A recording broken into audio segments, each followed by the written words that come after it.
Antifa has escaped their mother's basements once again. We're going to talk about it on today's Hot Zone. This is the Hot Zone. Engaging with the news in a whole new way, international war correspondent Chuck Holton brings insight into areas of crisis and lets you help those affected. So then here is the scene. Antifa protesters appear to attack a conservative journalist. His name is Andy No. He's caught up in the middle of this thing by himself, who posted a picture of his face after visiting the emergency room. Here is how that happened. I just got beat up by the crowd. No police at all.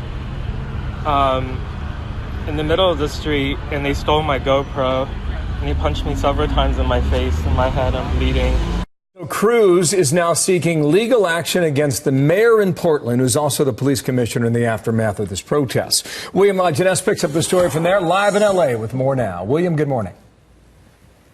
Good morning, Bill. The question being asked today, did the Portland mayor and police allow hundreds of left-wing protesters to attack a handful of conservatives on Saturday? In one incident, a group of masked men, as you saw, hospitalized a right-leaning blogger while police stood by.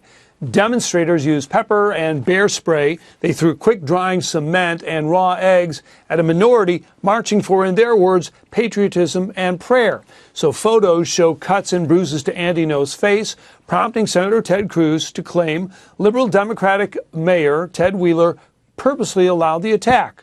Quoting, "To federal law enforcement, investigate and bring action against the mayor who has, for political reasons, ordered his police officers to let citizens be attacked by domestic terrorists."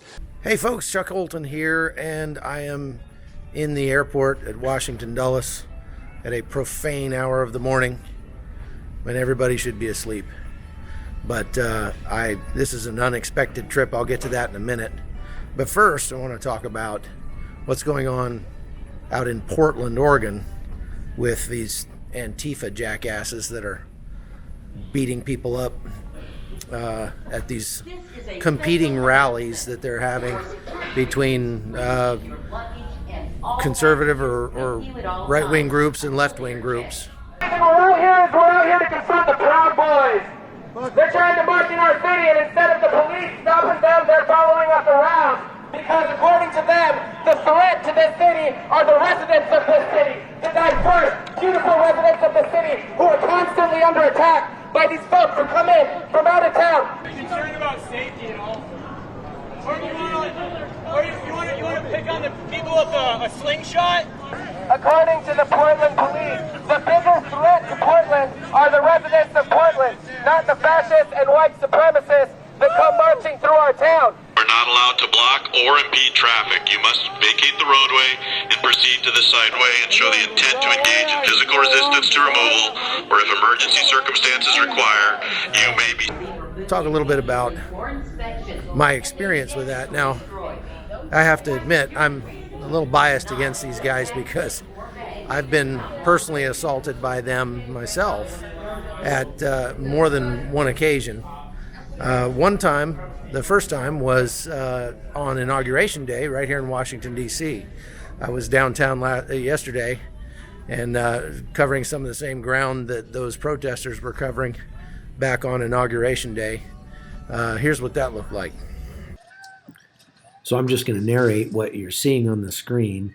Right now I'm walking down the street. This is during the march on Inauguration Day, and I'm in the midst of a bunch of black-clad Antifa thugs carrying flags and sticks and hammers and things like that. Now this guy you're seeing right here is the guy who ended up attacking me later on with that hammer.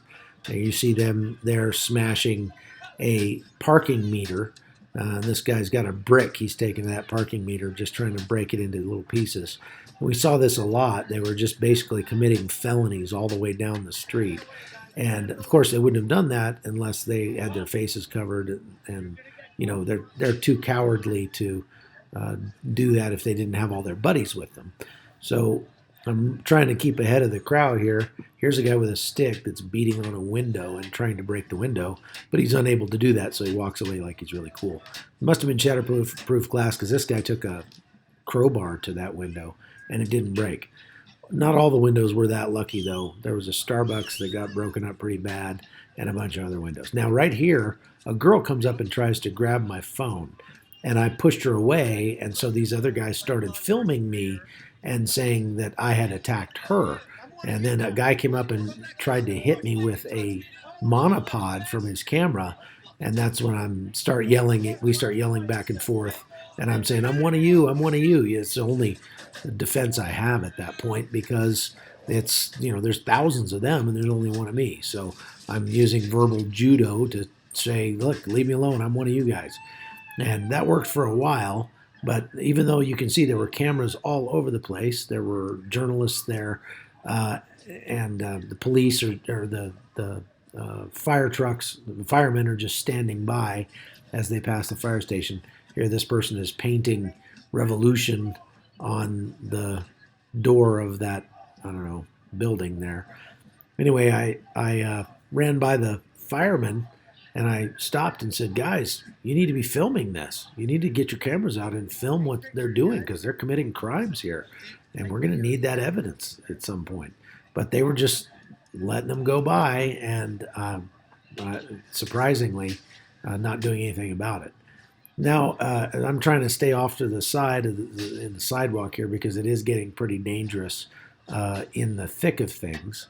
The crowd is really getting kind of ramped up now, and you see that they just are feeding off of each other. Now, you can see the guy coming up right here in the screen with a hammer. He's the guy who ends up trying to take my camera, and he sees me filming, and he grabs the camera right here.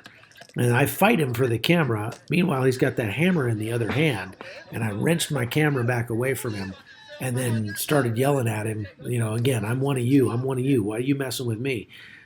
Trying to get him to go away.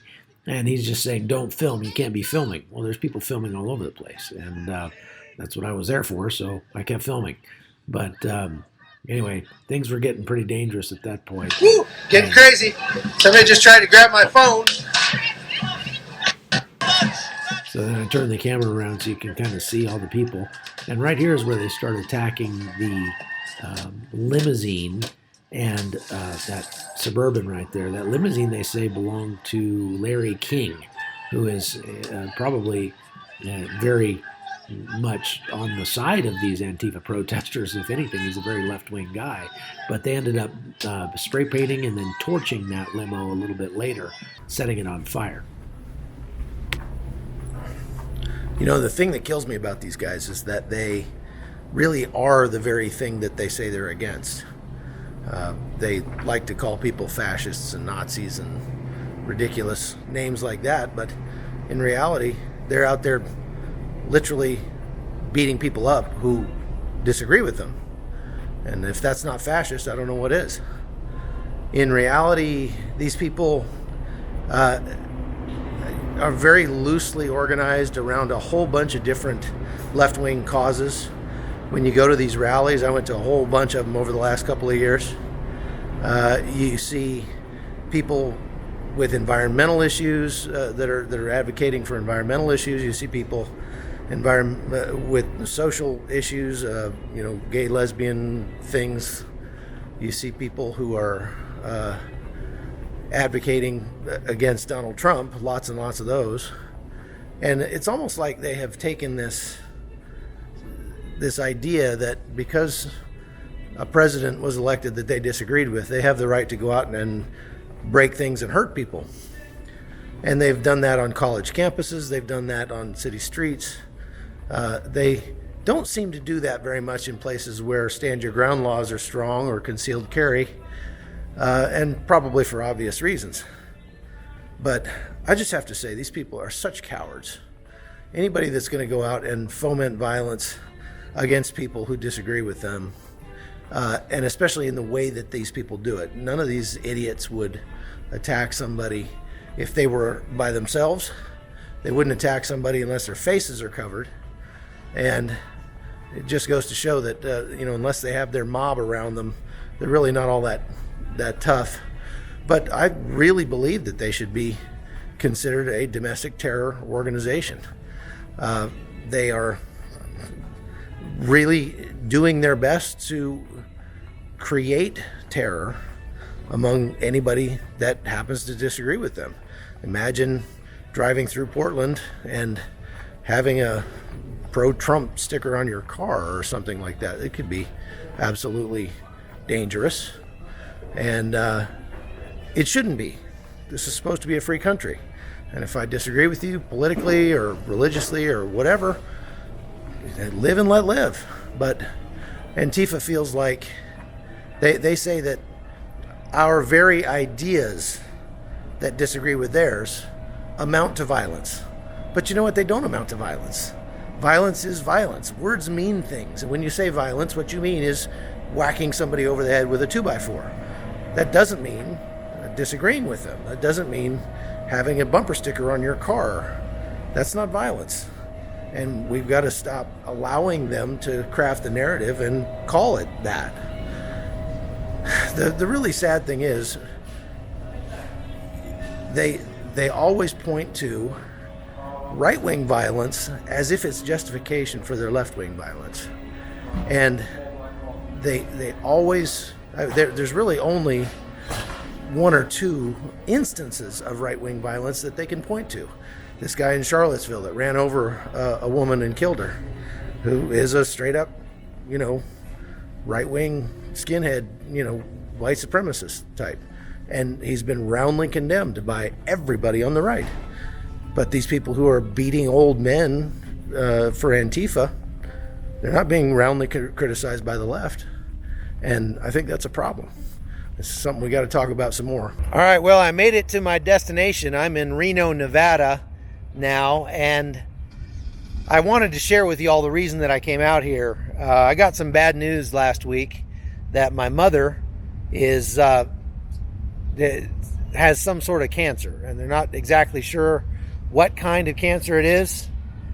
They just know it's bad, and it's likely that it could be non-operable. That's one of the things we're here to find out.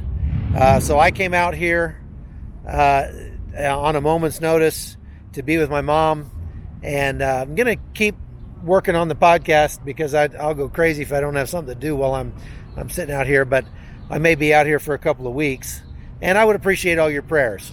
If you are the praying sort, please pray for my mom.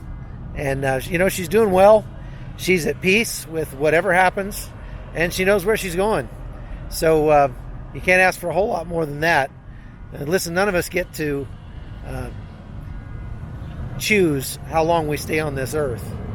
But having seen some of the things that I've seen over the last year in Syria, in Venezuela, I don't have a whole lot to complain about. And I'm grateful for my mom and the legacy that she's left me.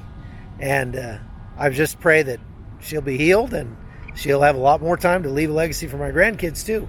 But if not, we're okay with that as well. So thanks for watching, and I'll be back again tomorrow, the Lord willing. And this is Chuck Holton. You're watching The Hot Zone. The Hot Zone is produced by Amy Holton and Livefire Media. Copyright 2019.